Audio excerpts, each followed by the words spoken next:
Möhtəşəm Heydər Əliyev sarayı. Bu sarayın özünün bir yaxşı mənada bir vahiməliyi var, sehri var və bu sehirdə də həmişə insan özünü rahat hiss edir. Bu sarayın özünün işığı var, nuru var, tamaşaçını özünə cəlb eləyən nur var.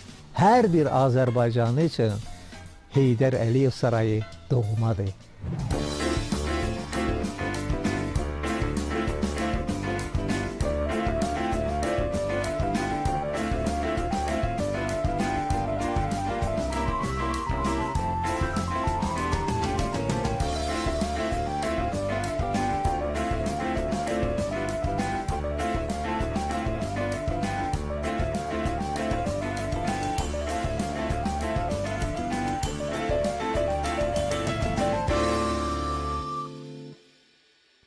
Möhtəşəm Heydər Əliyev sarayı.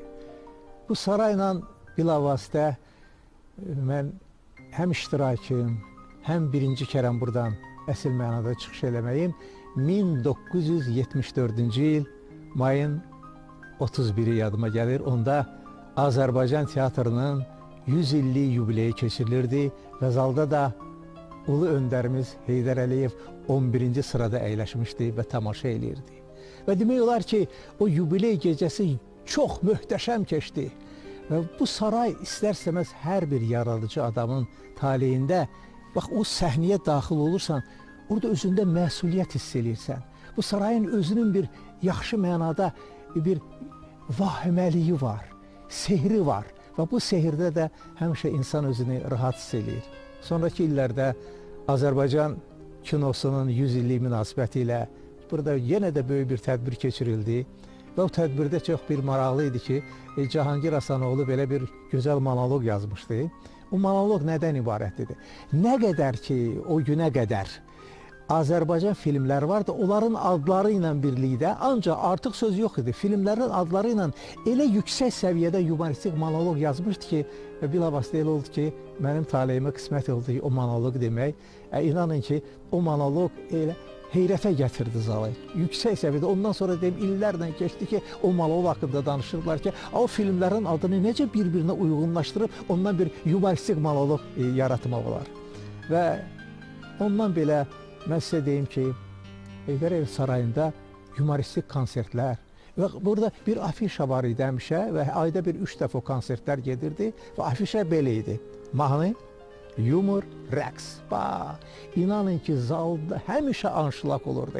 Ən yüksək səviyyəli bizim müğənnilərimiz, yumor ustalarından deyim də kimlər iştirak edirdi? Hacıbaba Bağırov, Hüseyin Ağa Sadıqov, Bahadur Əliyev, Gülşən Qurbanova, Telman Adıgözəlov, bilavasitə mən də iştirak edirdim və burada bu yumorları insanlar çox yüksək səviyyədə qəbul edirdi və hər dəfə də deyim ki, afişaları da belə idi. Həm müğənnilərin şəklini verirdilər, həm də burada çıxış eləyən aktyorların da bilavasitə şəkilləri afişalarda qeyd olunurdu.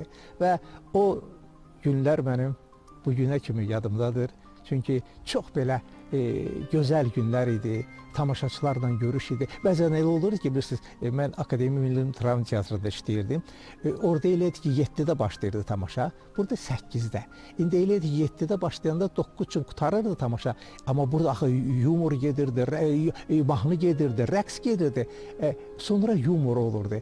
Saat 10-11 işləmiş, o vaxta çatırdı. Mən o tamaşam da olsa çıxırdım, gəlirdim.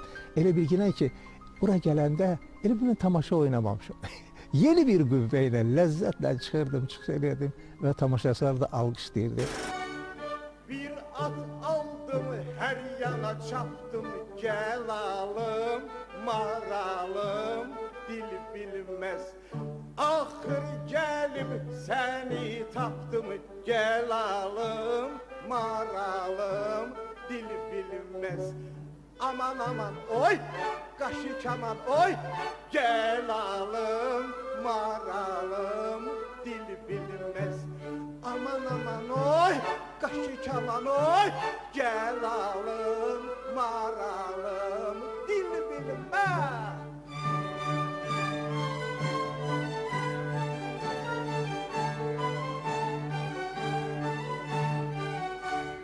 Bir ev tikdim, dahi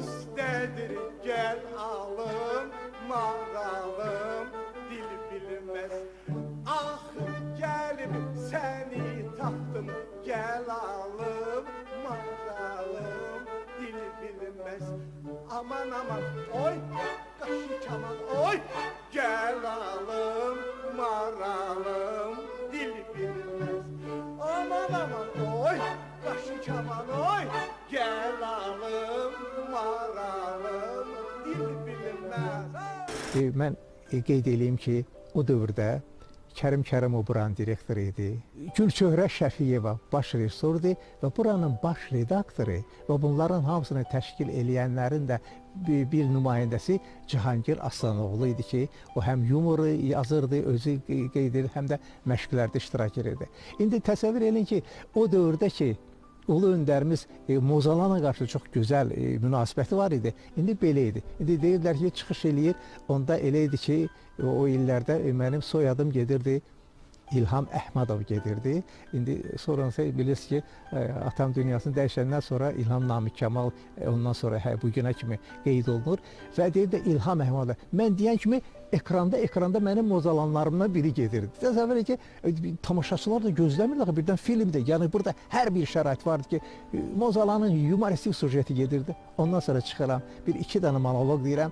Sonra axırda yenə də bir gözəl Mozalanın göstərirdilər və inanın ki, tamaşaçılar da ləzzət alırdı. Bir sənət adamı kimi mən də ləzzət alırdım. O alqışlardan, o tamaşaçının münasibətindən, o Mozalanın gözəl yumorunu ki, insanlar o cür qəbul eləyirdi. Və burada olan hər bir şərait, bilirsiniz, buranın işçiləri həddindən artıq ziyalı insanlar, çox xeyirxah, əsl mənada Azərbaycan incəsənətinə qulluq eləyən insanlar olublar. Və bu səhnədə mən kimləri görməmişəm. Kimlərlə dost olmuşum. Mən Arkadi Raykini deyim. Arkadi Raykin dəfaətən onun konsertlərində illa ki, buranın rəhbərliyi ilə çox yaxşı münasibətdə idi. Elə Kərim müəllimlə də, Cahangir Aslanoğlu ilə də birlikdə gedib oturdu, çay içirdi. Ondan sonra Xazanov gəldi. Neçə kərəm Xazanov gəldi. Xazanovla birlikdə çay da içdi, onun konsertinə də baxdıq. Yəni, o dövrdə olan əcnəbi ölkələrdən və Sovetlər Birliyindən nə yüksək səviyyəli istedadlar varsa, bax, bu səhnədə çıxış edib. Türkiyədən Emil Sahin gəldi, bu səhnədə çıxış edib. Mən Emil Sahindən deyim, deməli, bir dəfə gəlmişik, bizim məşqimiz var, o yumor, nümayəndələrin məşqi var. Bir də dedilər ki, Emil Sahin məşq eləyir. Mən deyim, baxın, musiqi yoxdur, bu Emil Sahin nəyə məşq eləyir? Bu dövrdə, dedim, keçim zala, rejissorla məşq eləyir. Musiqi yoxdur. Demə, bu rejissor onun ancaq bilək əl hərəkətlərinin rejissorudur. Deməli, hər mahnının kəlməsində, hansı kəlməsində tutaq müğənni biləyini necə hərəkət elətdirəcək, necə plastikasını göstərəcək, necə təzim elə. Bunun ayrıca rejissoru var, təsəvvür etmə. Belə bəzən görsən ki, bilməyənlər olur ki, elə mahnı oxuyur, cəmaat əsəblə başlı belə elə çıxır gedir. Elə yox, ona tamaşaçı məhəbbətlə təzim eləmək lazımdır. Tamaşaçını sevə-sevə, sən ona, o sənə əl çalır, sən də ona elə təzim eləməsən, o səni bir də alqışlaya bilsin. Bax, mən elə xırdalıqları o dövrlərdə, məsələn, əcnəbi ölkələrindən gələn müğənnilərdə, sənət adamlarında onların sənətə olan münasibətini gördüm.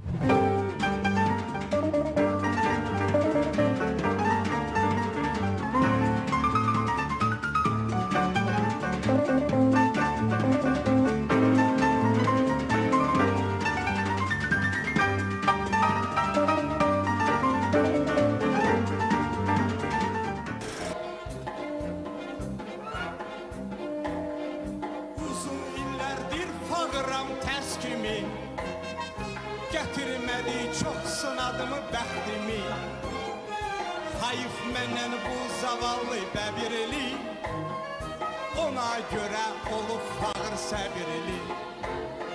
Bəbirli, bəbirli, olub fağır səbirli, bəbirli, bəbirli, olub fağır səbirli.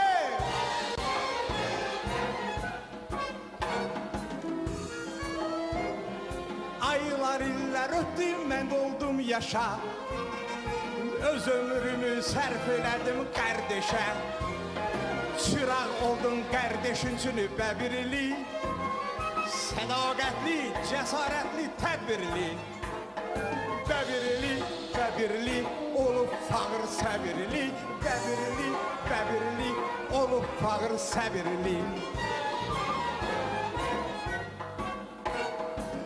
Bax, cəmaət mənə baş əyəcək, onda millət bir ağızdan deyəcək, nə yaxşı bu dünyada var bəbirli, hörmətli zəhmətlidir, zəhmətkeşdir, zəhmətkeş.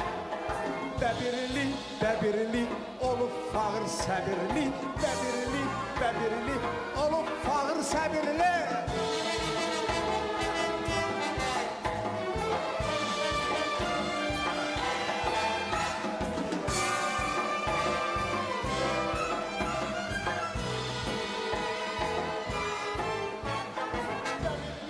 Bəbirli olub fağır səbirli, bəbirli, bəbirli olub fağır səbirli.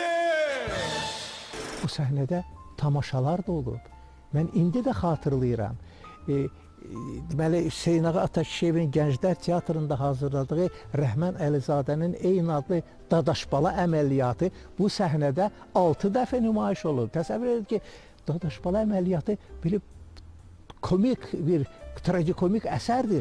Bax, bu zal həmişə 6 tamaşanın 6-sı da anşlaq oldu və tamaşaçılar sevinci və baxdı.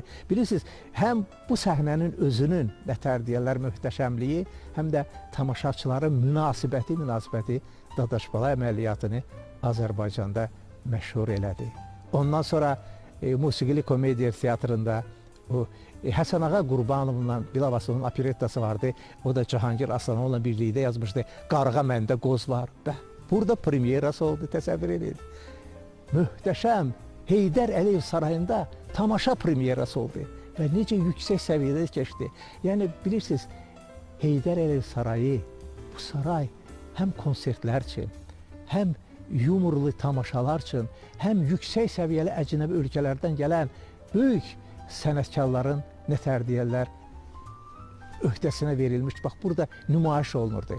Ondan belə mən uzun illər yadıma gəlir. Elə son illərdə də elə Emin Sabitoğlu'nun gecəsi keçirildi burada. Həm mən bir aparıcı iştirak elədim, həm necə deyərlər, onun operettasında mahnılar oxudum. Süleyman Ələsgərovun gecəsi indi də mənim gözümün qabağındadır.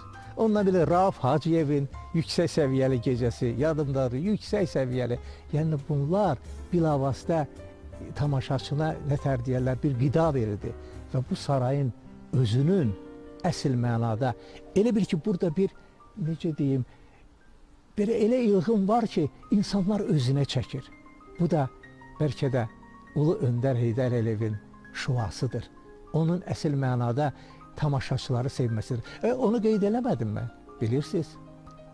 Ulu Öndərimiz yumoru çox sevirdi, həddindən artıq. Burada, məsələn, kənd təsərrüfat illik məsələn, burada plenumlar olurdu. Bu plenumlardan sonra, qutarandan sonra bədii hissi olurdu. Hər bədii hissi olanda Ulu Öndər deyirdi ki, orada mahnılar olur, bir yumor da əlavə edin. Və yumorları da Cahangir Asanoğlu ya təbdil edirdi, Salam Qədirzadə yazırdı yumorları və hər konsertdə bir gözəl yumor da nümayiş olunurdu və o satira, bilirsiniz, satira yumor insanları biraz da nətər deyərlər, onların çatışan-çatışmayan cəhətlərini təmizləyir, insanlar gülür, gülə-gülə də elə bilik təmizlənir və o günlər şəxsən mənim üçün bir xatirə demirəm, xatirə elə ki, mən o günlərlə yaşamışam, bilirsinizmi? Yaşamaqsa çox böyük xoşbaxtlıqdır. Hər bir sənət adamımız burada iştirak edənlər. Mənim yadıma gəlir, Salam Qədirzadənin belə bir səhnəsi vardı, restoranda görüş, orada iştirak edirdi. Hacıbaba Bağırov, Hüseyn Ağa Sadıqov, Ofeliya Məmmədzadə, Gülşən Qurbanova, mən birlikdə orada belə bir maraqlıdır ki, güya xaricə gəliblər, o xaricdə bunlar indi qabaqlar elə idi ki, bir-birinə alver elə, güya bunlar xaricdən gələndir, belə bir, orada da mənə Hacı Baba xaricdən gəlib, onun adı qoyduq ki, Qacı Bobi, məndə də İllixov, təsəvvür edin, bu səhnəci göstəriləndən sonra səhər bütün şəhərdə bizi öz adımızla çağırmırlar. Qacı Bobi gəlir, İllixov gəlir. Bilirsiniz, belə dillərə düşürdü, bilirsiniz. Gündüz konsert, akşam konsert, gələnlər çoxdur, yox bilet, yay qış bahar, konsertlər var. Pulun varsa yer tapılar.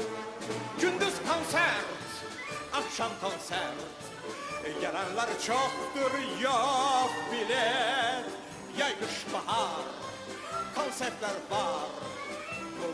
yer tapılar. Etsə həvəs, burada hər kəs istədiyi tək dincələr. Nə oldu bəs? Tez ol tələs, bu konseptdən xoşun gələr. Bilet al keç içəri, müştəri ay müştəri. Bilet al keç içəri, müştəri ay müştəri.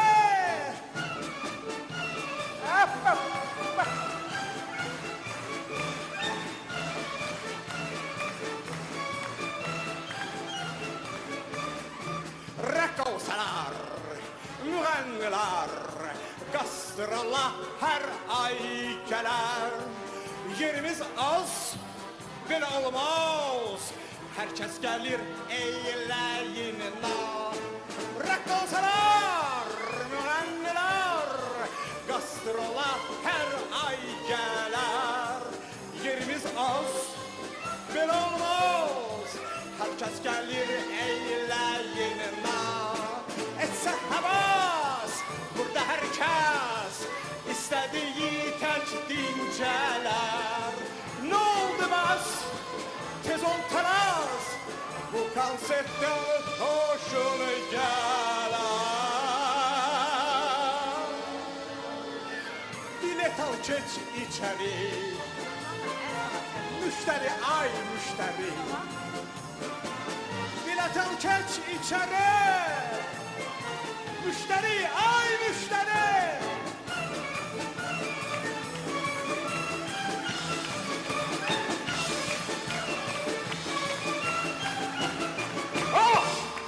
Bir var teatr səhnəsində tamaşa olsun, bir də var Heydər Əliyev sarayında. Bilirsiniz, burada müəyyən əlbəttə ki, xırdalıqlar var. Nədir o xırdalıqlar? Teatr elədir ki, teatr yığcamdır. 400 nəfərli, 500 nəfərli zaldır. Burada mikrofon da o qədər də yoxdur. Burada istər-istəməz, bilirsiniz, o əlbəttə müəyyən nüanslar var ki, ona görə aktyor riayət eləsin. Məsələn, müəyyən burada məsələn mikrofonlar olur. Məsələn, elə dialoqlar var ki, sözlər var ki, çatmaq üçün ona görə sən gərək, əlbəttə o rejissorla burada gəlib məşq eləyirdi. Məşq eləyəndən bilirdi ki, hansı mikrofonlar. Yəni, bütün bu 2500 nəfərlik tamaşaçıya sözlər çatsın. Söhbət. Onda bir müəyyən bir texniki var. Amma o qaldı ki, tamaşanın nətər deyirlər, üstünlüyünü əlbəttə bir var 400-500 nəfəri zala tamaşa ifa eləyəsən, bir də var ki, böyük bir sarayın 2500-ə yaxın tamaşaçının qarşısına çıxış eləyəsən. Texniki, müəyyən texniki əlbəttə orada nüanslar var ki, o nüanslara əməl eləmək lazımdır. Tək bizim teatr yox, niyə? Elə bura Malı teatr da gəlib, başqa teatrlar da gəlib, Moskvadan da gəliblər, Sankt-Peterburqdan da gəliblər, burada tamaşalar olur. Onlar da həmin o texniki imkanlardan əlbəttə ki, istifadə ediblər. Teatr əgər belə bir, necə deyərlər, böyük bir gövdəli bir palıd ağacısa, onun müəyyən budaqları var ki, biri kinodur, biri televiziyadır, biri estradadır. Bax, bura estradadır. Burada əgər monoloq deyirsə, sırf estradanın nətər deyərlər, nüanslarına fikir vermək lazımdır. Belə bir mikrofondur, çıxırsan, tamam. Bu estradanın əlbəttə öz xüsusiyyəti var. Tamaşaçı ilə sırf təmasda olmaq və o xarakteri də çatdırmaq. Əlbəttə tam başqa janrdır. Janrı kimi başqadır. Amma əlbəttə ki, bunu da hər bir aktyor əlbəttə ki, tək tamaşaçı ilə təmasa girə bilmir. Mən bunu sizə açıq deməliyəm. Mən Allah elə gətirib ki, elə əvvəl illərdən elə Azərbaycan televiziyasında uzun illər mən bir aktyorun teatrı tamaşalarını nətər deyərlər, təhvil vermişəm. İstər Rüfət Əhmədzadənin, istər Salam Qədirzadə, istər Cahangir Aslanoğlu. O monoloqları mən o qədər öyrəşmişəm ki, ona görə mənim üçün rahat idi. Tamaşaçı ilə təmasda olmaq. Tamaşaçı ilə təmasda olmaq, yəni ki, küll halda. Mən o televiziyada əlbəttə orada tamaşaçı olmurdu, amma burada sırf estradanın xüsusiyyətlərini duyduğum üçün, qavradığım üçün, mən üçün burada əlbəttə estrada monoloqlarını ifa eləmək mənim üçün rahat idi. Hər bir sənət adamı, əgər o peşəkardırsa, o öz ifa elədiyi obrazın və yaxud dediyi monoloqun, nətər deyərlər, hər bir xırdalığına qədər hazırdır. Amma bir də var ki, bilirsiniz, bu səhnəyə daxil olanda bu səhnənin özünün xofu, vahiməsi var. O vahimə isə sənət adamının məsuliyyəti nəticəsində dəf olur. Sən o məsuliyyətlisən və hazırsan və tamaşaçı ilə də təmasda olmağa rahatsan. Ona görə də deməli belə ki, peşəkar aktyor bunları dəf edə bilir.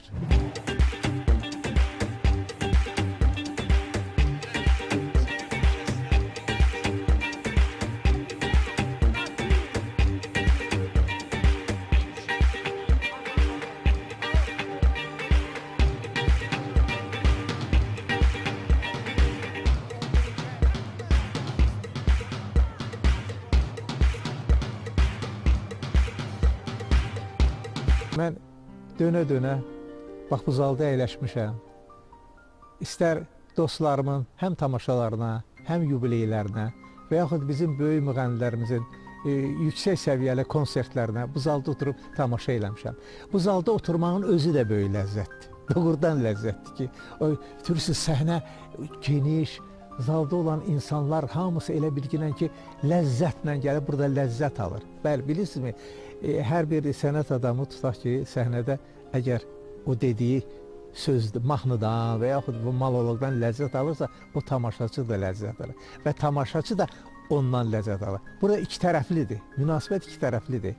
Möhtəşəm saray, möhtəşəm konsertlər və möhtəşəm görüşlər. Heydər Əliyev sarayının çox yüksək səviyyəli əməkdaşları olub. Məsələn, burada belədir. Gəldin, qrimini elədin, paltarını geydin, ondan sonra hamı bilir ki, sən kimdən sonra çıxış eləməlisən. Orada artıq proqram var. Sən proqramı deyirlər, 5-cisən, ya 10-cusan, 15-cisən, burada qayda qanundur. Bəzən olur belə ki, sən kulis arxasında dayanmırsan, gedirsən, özü otağın var, otaqda, sakit oda. Orada radiolar var, oradan elan edirlər. 2 nömrədən sonra elan mənim sizin nömrənizdir. Aşağı düşün, sən düşürsən, sakit, artıq geyinmisən, paltarın əynindədir və sən də ləzzətlə çıxıb öz yerini ifa edib çıxıb gedirsən konsertlərdə. Tamaşada isə bəli, tamaşada bütün kollektivdir, hərə öz replikasını bilirdi, kim kimdən sonra nəzərlə çıxış eləyəcək və gələcək. Yəni burada qayda qanun, səliqə sahman yüksək səviyyədədir. Burada heç kim, nətər deyərlər, artıq bir hərəkət eləyə bilməz. Bax, bilirsiniz, bu çox səliqə sahman, qayda qanun hər yerdə olmalıdır. Heydər Əliyev sarayında isə orada olan əməkdaşlarsa qayda qanunu, təmizliyi, səliqəni yüksək səviyyədə qoruyan insanlardır. Mən indi dəqiq deyəmərəm, mən şəxsən bax bu sarayda o vaxt İlham Miniatür Teatrı var idi, özəl teatrıdır. O teatrın kollektivlə birlikdə Cahangir Asanoğlu'nun, buranın baş redaktoru və rejissoru Cahangir Asanoğlu'nun 75 illiyi yubileyini mən həm ssenarisini yazmışam, həm də burada quruluş vermişəm. Mənim indi də yadımdadır ki, Polad müəllim, Polad Bülbüloğlu bizim mədəniyyət naziri idi. O da gəlib bax burada kulis arxasında dayanmışdı. Gözləyir ki, mən ha vaxt söz verəcəyəm ki, o çıxıb Cahangir Asanoğlu'nu təbrik edəcək. Və mən o günlər heç vaxt yadımdan çıxmır. O yubiley tədbiri çox yüksək səviyyədə keçdi və möhtəşəm saray da həmişə tamaşaçı ilə nətər deyərlər, anşlaq səviyyəsində idi. Yəni, bizim mədəniyyət nazirimiz də gəldi burada, çıxış elədi, təbrik elədi və böyük bir nətər deyərlər, təntənəli 75 illik yubiley tədbiri keçirildi. Artıq bir ildən sonra inşallah 22-ci ildə bu Heydər Əliyev sarayının 50 illik yubileyi olacaq. Amma bu yubileydə deməyə hamının sözü var. Böyük bəstəkarların, rəssamların, müğənnilərin, xanəndələrin, aktyorların, çünki hər birinin taleyində bu 50 il ərzində burada çoxunun əsl mənada onun bacarığını nümayiş olamaq üçün imkan olub. Və burada olan yubileyləri, Nəsibə xanım yubileyi burada necə yüksək səviyyədə keçib, Hacı Baba Bağırovun yubileyi necə yüksək səviyyədə keçib. Yəni, saray möhtəşəmliyi ilə həm də doğma idi. Hər bir Azərbaycanlı üçün Heydər Əliyev sarayı doğmadır və mən hər birinizi bu doğma məkana dəvət edirəm. Çünki Heydər Əliyev sarayı həmişə möhtəşəm olub və möhtəşəm də olacaq. Heydər Əliyev adına saraydan danışanda insan doymur. Bilirsiniz, bu saray mənə belə gəlir ki, bu 50 illikdən sonra da həmişə xalqın gözünün işığı olacaq. Çünki bu sarayın özünün işığı var, nuru var. Tamaşaçını özünə cəlb eləyən nur var. Mənə belə gəlir ki, bu sarayı həmişə yeni konsertlər, tamaşalar, yubileylər, həmişə hələ irəlidə çoxlu gözəl görüşlər var. Var olsun Azərbaycan incəsənəti, var olsun bizim gözəl tamaşaçılarımız. Mənə belə gəlir ki, müəyyən bir dövrdən sonra bu zal yenə də tamaşaçı ilə, nətər deyərlər, dolacaq, anşlaq olacaq və burada gözəl tədbirlər keçirəcək. Yaşasın Heydər Əliyev möhtəşəm sarayı.